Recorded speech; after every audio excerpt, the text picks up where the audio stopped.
Bugün mətbəximdə çox ləzzətli bir yemək hazırladım. Adını isə şərhlərdə siz yazın.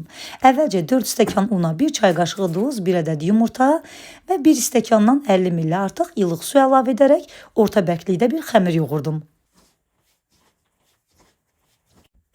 Xəmirin üzərini örtüb bir qədər gözlətdim. Bu arada isə içlik hazırladım.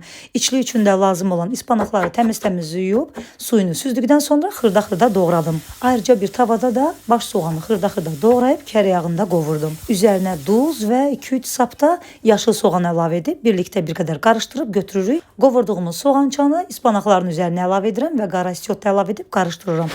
Və budur, içliyimiz hazırdır. Xəmirimi yaydığım bu gözəl yayma taxtasını isə Sabrina Handmade xanımın səhifəsindən əldə etmişəm. Hər naxışında əl əməyi, göz nuru və böyük bir zəhmət var. Siz də bu cür gözəl yayma taxtalarını əldə etmək üçün mütləq Sabrina Handmade səhifəsinə müraciət edə bilərsiniz. Xəmiri 2 hissəyə bölüb, kündəliyib üzərini örtüb bir 20 dəqiqə gözlədirəm və hər birini ayrı-ayrılıqda un səpərək incə şəkildə yayıram. Yaydıqdan sonra irili xırdalı istədiyiniz formada kəsə bilərsiniz.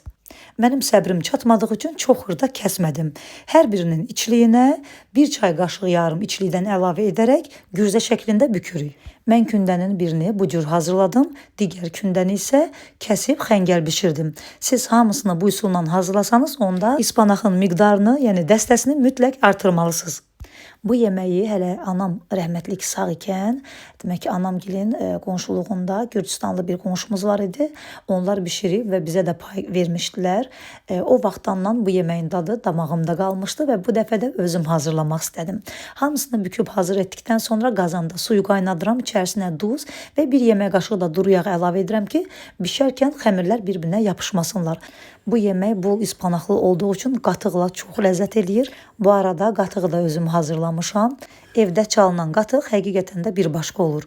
Və artıq bişiblər, hazır oldular. Qeyd etdiyim kimi mən bir kündədən hazırladım, bir kündəsini isə kəsib xəngəl bişirdim.